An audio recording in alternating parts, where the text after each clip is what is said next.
Hello friends, అందరికీ good evening.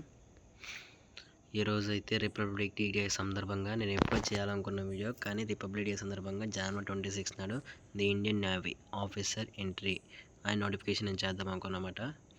అందుకైతే first of all good evening అనమాట. అది మనకైతే ఎస్ఎస్సి షార్ట్ సర్వీస్ కమిషన్ మొన్న అయితే రీసెంట్గా నేను Indian army officer SSC short service commission BE లేదా బీటెక్ అండ్ గ్రాడ్యుయేషన్ ఎవరైతే టెక్నికల్ ఎంట్రీ కాబట్టి దాని మీద వీడియో చేశాను అనమాట. సో అలాగే అందరికీ నేవీ అంటే బాగా ఇష్టం కాబట్టి, సో జనవరి 26 ఇది కొంచెం సెంటిమెంట్ కాబట్టి నేనైతే ఇండియన్ నేవీ రిక్రూట్మెంట్ జరుగుతుంది కాబట్టి నేనైతే వీడియో చేస్తాను అనమాట. ఇక్కడైతే క్లియర్గా ఉంది, the Indian navy invites applications for short service commission officers for various entries జనవరి 2027. ఇదైతే షార్ట్ సర్వీస్ కమిషన్ అనమాట. సేమ్ ఇండియన్ ఆర్మీలో ఆఫీసర్ లాగానే అది కూడా షార్ట్ సర్వీస్ కమిషన్ లాగానే దీనికి కూడా అన్ని అప్లికేబుల్ అవుతాయి. మెయిన్గా టాపిక్లోకి అయితే వెళ్తే ఈ వీడియోలో మనమైతే ఇండియన్ నేవీకి ఆఫీసర్ ఎంట్రీ ఉంది కదా, దాంట్లోకి ఏంటి ఎడ్యుకేషన్ క్వాలిఫికేషన్ ఏంటి, ఏజ్ లిమిట్, అలాగే ఎన్ని పోస్టులు ఉన్నాయి, అలాగే ప్రాసెస్ ఏంటి, సెలక్షన్ ప్రాసెస్ ఏంటి అని చెప్పబోతున్నామంట. ఎక్కడ కూడా మన వీడియో అయితే స్కిప్ చేయకుండా చూడండి ఫ్రెండ్స్. మళ్ళీ చెప్తున్నాను ఫ్రెండ్స్, బై లక్లో మన ఛానల్ అయితే మీకు అగపడి ఉండొచ్చు, ది ఇండియన్ నేవీ రిక్రూట్మెంట్ అనేసి. నేను మళ్ళీ వెళ్తే మళ్ళీ ఈసారి అగపడను ఫ్రెండ్స్. సో ఇప్పుడే మన వీడియోని మన ఛానల్ని సబ్స్క్రైబ్ చేసుకోండి, లైక్ చేయండి, షేర్ చేయండి, అలాగే పక్కన గంట వెళ్ళి అన్నింటినీ కూడా యాక్సెస్ అయ్యేటట్టు నేను ప్రతి వీడియో కూడా మీకు వచ్చే విధంగా చూడండి. సో కాబట్టి ఆ బెల్ ఐకాన్ కూడా మీరు క్లిక్ చేస్తే, ఆల్ అని క్లిక్ చేస్తే వస్తుందన్నమాట. మనం ప్రతి వీడియో కూడా యూజ్ఫుల్ కంటెంట్ కాబట్టి మీకు యూజ్ అవుతుంది. సో మెయిన్గా మనం అయితే టాపిక్లో వెళ్తే ఇదైతే ఓన్లీ ఆన్లైన్ అప్లికేషన్ ఫామ్ అంట, not offline application form. Only online application form ద్వారా మనమైతే ఫిల్ చేయాలి. ఇక్కడ ఉంచండి, అప్లై ఆన్లైన్ ఫామ్ 24 జనవరి 26. అంటే మనకి నోటిఫికేషన్ రిలీజ్ అయ్యి 2 days అయిందనమాట. ఇవాళ జనవరి 26. Applications are invited only online అనమాట. ఇంకొక మెయిన్ విషయం ఏంటంటే ఓన్లీ అన్మ్యారీడ్ క్యాండిడేట్స్ మాత్రమే. అది మేల్ కావచ్చు, ఫీమేల్స్ కావచ్చు, అంటే అబ్బాయిలు కావచ్చు, అమ్మాయిలు కావచ్చు, ఎవరైనా కానీ పెళ్లి కాకుండా ఉంటుందో వాళ్ళు మాత్రం ఎలిజిబుల్ అనమాట. Married peoples are not eligible, గమనించగలరు. ఇక మనం మెయిన్ టాపిక్ వెళ్ళినట్లయితే ఎగ్జిక్యూటివ్ బ్రాంచ్ మనకి ఎవరెవరు ఎలిజిబుల్ అంటే ఇక చూడండి, serial number, branch cadre, eligible streams, bachelor engineering, అలాగే వేకెన్సీస్ ఎన్ని ఉన్నాయి, తర్వాత జెండర్, తర్వాత బార్న్ బిట్వీన్ ఉందన్నమాట. సో మనం చూసుకున్నట్టయితే ఎగ్జిక్యూటివ్ బ్రాంచ్ దీనికి ఎవరు ఎలిజిబుల్ అంటే BE or BTech in any discipline with minimum 60% marks. అంటే ఎనీ డిసిప్లైన్ అంటే అది సిఎస్సి కావచ్చు, సివిల్ కావచ్చు, మెకానికల్ కావచ్చు, ఈసీ కావచ్చు, ట్రిపుల్ కావచ్చు, ఎనీ స్ట్రీమ్ అనమాట విత్ 60% మార్క్స్ అయితే వచ్చి ఉండాలి బీఈ ఆర్ బీటెక్లో.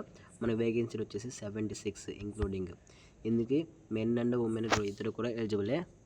తర్వాత 2 January 2012 నుంచి 1 July 2007 వరకు అయితే వీళ్ళైతే క్యాలిక్యులేట్ చేస్తారనమాట. ఎవరైతే అప్లై చేయాలనుకుంటున్నారో వాళ్ళకైతే చక్కటి అవకాశం అవుతుంది.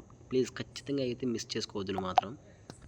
Next pilot, naval, air operations, air traffic control, వీటన్నిటికైతే ఈ 3 పోస్ట్కి అయితే బీఈ ఆర్ బీటెక్ ఉండాలి ఇన్ ఎనీ డిసిప్లైన్. ఇది కూడా సిఎస్సి, ఈసీఈ, ట్రిపుల్ ఈ ఏదైనా కానీ 60% మార్క్స్ అయితే ఉండాలి. Candidate must have 60% aggregate marks in class 10th and 12th and minimum 60% marks. ఈ 3 ఉన్నాయి కదా, వీటిలో అయితే 10th అలాగే మీరు ఎవరైతే 12th చేస్తారో వాటిలో 60% మార్క్స్ ఉండాలన్నమాట. టోటల్ వేకెన్సీస్ వచ్చేసి పైలట్కి అయితే 25 వేకెన్సీలు అయితే ఉన్నాయి. నేవల్, ఎయిర్ ఆపరేషన్ ఆఫీసర్స్ అయితే 20 వేకెన్సీలు అయితే ఉన్నాయి. అలాగే ఎయిర్ ట్రాఫిక్ కంట్రోల్ అయితే 18 వేకెన్సీలు ఉన్నాయి. మెన్ అండ్ ఉమెన్ కూడా ఇద్దరు కూడా ఎలిజిబులే. ఇది కూడా 2 January 2003 నుంచి 1 January 2008 వరకు ఇవి కూడా 3 కూడా అలా కండక్ట్ చేస్తున్నాం. ఒకసారి ఏ ఇచ్చాను చూసుకోండి, ఎందుకంటే వీడియో లెంతీ అయిపోతుంది కాబట్టి నేను చూస్తున్నాను. నెక్స్ట్ వచ్చేసి లాజిస్టిక్స్ అనమాట. లాజిస్టిక్స్ క్యాడర్ వచ్చేసి లాజిస్టిక్స్ బీఈ ఆర్ బీటెక్ ఇవైతే ఉండాలన్నమాట. నేను చెప్పే ఏవైతే ఉన్నాయో మొత్తం మీరు ప్రొసెస్ అయ్యి ఉండాలి. BE or BTech in any discipline first class అనమాట, or MBA with first class, or BSc, BCom, BSc with first class along with PG diploma in finance or logistics, supply chain management, material management or MCA, MSc వీటిలో ఏదైనా కానీ మీరు apply చేయొచ్చు. మొత్తం 10 పోస్టులు. Men and మీ ఇద్దరు కూడా eligible. దీని ఏజ్ క్యాలిక్యులేషన్ వచ్చేసి 2 January 2002 నుంచి 1 జూన్ 2007 వరకు అయితే క్యాలిక్యులేట్ చేస్తున్నారు మిత్రమా. ఇక ఎడ్యుకేషన్ బ్రాంచ్లోకి వచ్చేసి చూడండి, ఇక్కడ డీటెయిల్స్ ఇస్తున్నాను. వీడియో అయితే నేను 5 మినిట్స్లో యాక్చువల్ అవ్వకూడదు అనుకున్నాను, కానీ ఇది 5 మినిట్స్ దాటేసింది అనమాట. ప్లీజ్ ఎవరు ఏమనుకోవద్దండి. ఇవి చూడండి, ఏది క్వాలిఫికేషన్ అనమాట, బీఈ బీటెక్ ఇవన్నీ మొత్తం ఎడ్యుకేషన్ వీటన్నిటికి కూడా మెన్ అండ్ ఉమెన్ ఇద్దరు కూడా ఎలిజిబుల్. ఇవి చూడండి, ఏది కూడా ఇస్తున్నాను చూసుకోండి. వీడియో అయితే లెంత్ అయిపోతుంది, నేను చిన్న యూట్యూబర్ కదా, అందుకనేసి ఎవరు చూడడం లేదు. సో ప్లీజ్ కొంచెం సపోర్ట్ చేయండి. నెక్స్ట్ టెక్నికల్ బ్రాంచ్ మిత్రమా.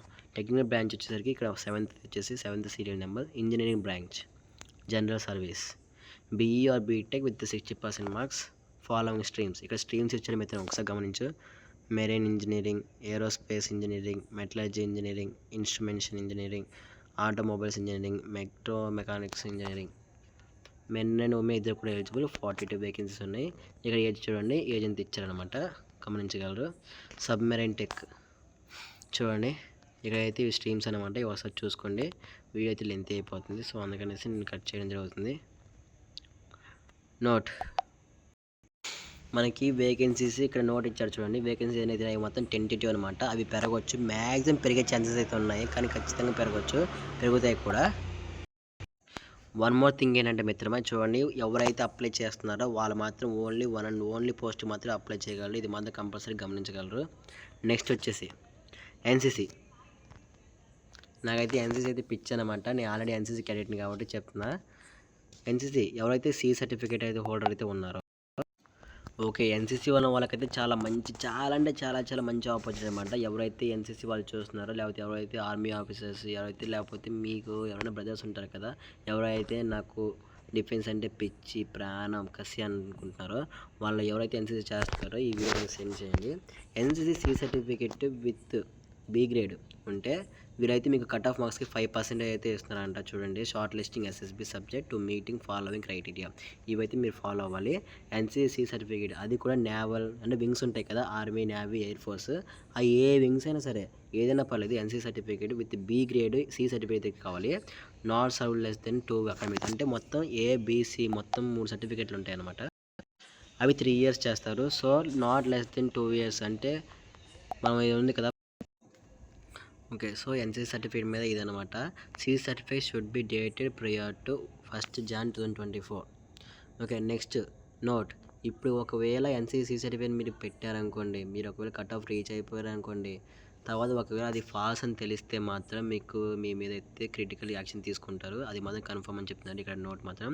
హూ కెన్ అప్లై, ఎవరు అప్లై చేయొచ్చు అంటే candidates who or post graduated, అంటే ఎవరైతే బీటెక్ అయిపోయి ఉంటుందో, అంటే ఎవరైతే డిగ్రీ లేదా బీటెక్ అంటే వాళ్ళనే పోస్ట్ గ్రాడ్యుయేటెడ్ అంటే నెక్స్ట్ గ్రాడ్యుయేట్కి వెళ్ళిపోతారు కాబట్టి వాళ్ళని పోస్ట్ గ్రాడ్యుయేట్ అంటారు. వాళ్ళు లేదా ఇప్పుడు ప్రస్తుతానికి ఎవరైతే ఫైనల్ ఇయర్ చదువుతున్నారో వాళ్ళకి ఎలిజిబుల్, మిగతా వారికి ఎవరికి లేదు. అంటే నేను సెకండ్ ఇయర్ చదువుతున్నాను లేకపోతే థర్డ్ ఇయర్ చదువుతున్నాను ఎలిజిబుల్ అంటే వాళ్ళు ఎవరు కూడా ఎలిజిబుల్ కాదు, అది మాత్రం గమనించగలరు. తర్వాత note, the candidates to fulfil education qualification. ఒకవేళ ఎస్ఎస్బి ట్యాంక్కి మీ ఎడ్యుకేషన్ క్వాలిఫికేషన్ కానీ ఏమైనా తప్పైంది మీ మీద కూడా సివియర్ యాక్షన్ తీసుకోవడం జరుగుతుందని చెప్తున్నారు ఇక్కడ. ఓకే, నెక్స్ట్ మెడికల్ స్టాండర్డ్స్ దగ్గరికి వస్తే ప్లీజ్ విజిట్ వెబ్సైట్ www.joinindiannavy.gov.in అనే వెబ్సైట్ అయితే కన్సల్ట్ చేయమంటుంది. ఎందుకంటే అండ్ మెడికల్ స్టాండర్డ్స్ చాలా ఉంటాయి కాబట్టి మీకు ఎవరైతే ఇంట్రెస్ట్ ఉందో వాళ్ళైతే ఆ వెబ్సైట్ని అయితే మీరు సంప్రదించగలరు. అందులో మొత్తం మెడికల్ స్టాండర్డ్స్ మొత్తం ఉంటాయి అన్నమాట. తర్వాత నాకు హాస్పిటల్ చేంజ్ చేయండి, సెంటర్ చేంజ్ చేయండి కుదరదు. ఓకే, టెన్యూర్ కమిషన్ అంటే మనం ఆల్రెడీ సెలెక్ట్ అయిపోతాం కదా, అది కూడా ఏ ర్యాంక్ తోటి అంటే సబ్ లెఫ్టినెంట్ అనే ర్యాంక్ తోటి ఉంటుంది. Indian navy, army, navy, air force ఈ ర్యాంక్స్ అన్నీ కూడా చాలా డిఫరెంట్గా ఉంటాయి అన్నమాట. అన్నీ కూడా అయితే సేమ్గా ఉండవు. సో టెన్యూర్ కమిషన్ వచ్చేసి మొత్తం ఓవరాల్గా మీరు షార్ట్ సర్వీస్ కమిషన్ కింద అయితే మీరు అప్లై చేస్తున్నారు కాబట్టి, సో అది పర్మనెంట్ కమిషన్ కాదు, short service commission. Only Indian నేవీలో 12 years మాత్రమే మీరు వర్క్ చేయగలుగుతారు.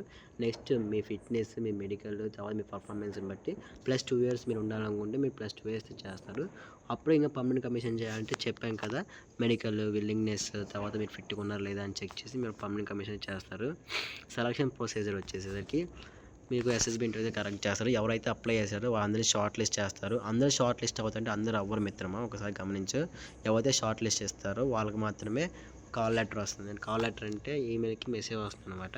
సో దాన్ని బట్టి మీరు వెళ్ళిపోవాలి.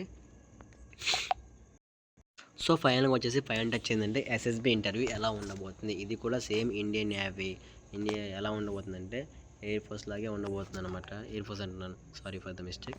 ఆర్మీ లాగే ఉంటుంది, చాలా టఫ్గా ఉంటుంది. 5 days తర్వాత ఇది ఇంటర్వ్యూ జరగబోతుంది. చూడండి, మళ్ళీ గుర్తుపెట్టుకోండి, వరల్డ్లోనే one of the second toughest training అయితే ఉంటుంది ఎస్ఎస్బి ఇంటర్వ్యూలో. ఆషామాషి కాదు. ఎవరైతే నేను సత్తా చేయగలను, నాకు అంత దమ్ము ఉందంటేనే అప్లై చేయండి. సరదాగా అయితే అది మీ టైం వేస్ట్ అయిపోతుంది. ఒకసారి గమనించండి. 5 days ఇంటర్వ్యూ ఉంటుంది, తర్వాత మెడికల్ ఎగ్జామినేషన్ ఉంటుంది, తర్వాత మీకు మీ మార్క్స్ ఎవరైతే ఎస్ఎస్బిలో ఆ ఇంటర్వ్యూలో అయితే ఎక్కువ స్కోర్ చేస్తారో వాళ్ళకి మాత్రం కాల్ లెటర్ వస్తుంది అనమాట. అది సెలక్షన్ ప్రాసెస్. ట్రైనింగ్ వచ్చేసి సబ్ లెఫ్టినెంట్ సబ్జెక్ట్ తోటి, అంటే మీరు ఆల్రెడీ అంటే అపాయింట్ అయిపోతారు కదా, వాళ్ళకి ర్యాంక్ దాంతో వస్తుంది. INA ఇండియన్ నేవల్ అకాడమీ అనమాట. అందులో అయితే ట్రైనింగ్ ఉంటుంది. అది ఎక్కడ చూడండి, ఎజ్మాల్లా పోస్ట్ రిపోర్టింగ్, అక్కడైతే మీరు ట్రైనింగ్ తీసుకోబడతారు. ఇక్కడైతే మీకు అలవెన్సెస్, గ్రూప్ ఇన్సూరెన్స్ అన్నీ ఉంటాయి అనమాట. అలవెన్సెస్ అన్నీ కలుపుకొని సబ్ లెఫ్టినెంట్ పోస్టింగ్ ద్వారా అంటే ఫస్ట్ స్టార్టింగ్ ర్యాంకే అది కాబట్టి 1,25,000 అయితే మీకు శాలరీ ఇవ్వబడుతుంది పర్ మంత్, అన్ని అలవెన్సెస్ కలుపుకొని. అలాగే మీకు యూనిఫామ్ కూడా ఉంటుంది. ఒక మాటలో చెప్పాలంటే యూనిఫామ్ అంటే ఒక IAS IPS కూడా ఒక యూనిఫామ్కి శాలరీ ఇవ్వరు. ఓన్లీ ఆర్మ్డ్ ఫోర్సెస్ అంటే ఆర్మీ, నేవీ, ఎయిర్ ఫోర్స్కి మాత్రమే ఆ యూనిఫామ్కి అలవెన్సెస్ అంటే దానికి ఇస్తారనమాట salary. So one of the best position అనేది ఆర్మ్డ్ ఫోర్సెస్. సో ఎవరికైతే ప్యాషన్ ఉంటుందో వాళ్ళు మాత్రం అప్లై చేయండి. వాళ్ళు బీ ప్యాషన్, బీ గుడ్. మళ్ళీ చెప్తాను, ఎవరికైతే NCC C సర్టిఫికేట్ అయితే ఉందో విత్ B గ్రేడ్, అంటే ఏ వచ్చినా పర్లేదు, మినిమం B గ్రేడ్ వచ్చి ఉంటుందో వాళ్ళకి మాత్రం చక్కని అవకాశం మిత్రమా. దీన్ని మాత్రం మొదలుకోకు. వాళ్ళకైతే ఇక్కడ చూడండి 5% అయితే కట్ ఆఫ్కి రీచ్ అయ్యే విధంగా వాళ్ళు చూస్తున్నారు అనమాట. సో ఎందుకంటే ఆల్రెడీ వీళ్ళు వెళ్ళని గుడ్ ట్రైన్డ్, సో అందుకని వాళ్ళకంత బెనిఫిట్. సో ఎవరైతే NCC వాళ్ళు ఉన్నారో వాళ్ళకైతే ఈ వీడియో సెండ్ చేయండి, ఎవరైతే చూస్తున్నారో ఈ వీడియోని. ఇంకేమైనా అడిషనల్ ఇన్ఫర్మేషన్ కావాలంటే నాకు కామెంట్ సెషన్లో కామెంట్ చేస్తే నేనైతే ఆన్సర్ ఇస్తాను. సో ప్లీజ్ కొంచెం సపోర్ట్ చేయండి. నా యూట్యూబ్ ఛానల్ చిన్నది కావచ్చు, విత్ 22 సబ్స్క్రైబర్స్. ఇందాక కూడా అతను వచ్చాడు 23 సబ్స్క్రైబర్స్. సో కొంచెం సపోర్ట్ చేయండి. మీ యొక్క లైక్ కొట్టడం ద్వారా మన యూట్యూబ్ ఛానల్ ఆర్ మన వీడియో అయితే అందరికంటే ముందు డిస్ప్లే అవుతుంది. ఎవరు కూడా ఇప్పుడు దాకా ఈ వీడియో చేయలేదు. ఇంకేమైనా మిస్టేక్లు అనిపిస్తే ఒకసారి నాకు కామెంట్ చేయండి, నేనైతే సరి చేసుకుంటాను. మీకు ఏమైనా ఇన్ఫర్మేషన్గా క్లారిటీ కావాలంటే నాకు కామెంట్ చేయి, నేను కామెంట్ చేస్తాను. సో January 26 కాబట్టి అందరికీ హ్యాపీ రిపబ్లిక్ డే. సో ఇదైతే ఫైనల్గా ఇది వీడియో చేద్దాం అనుకున్నాను 2 రోజుల నుంచి. సో January 26 తర్వాత చేద్దామనేసి అనుకున్నాను. సో ఇదైతే ఈ రోజుటి వీడియో. ఇంకేమైనా ఇన్ఫర్మేషన్ కావాలంటే నాకు కామెంట్ చేయండి. జై హింద్, జై భారత్.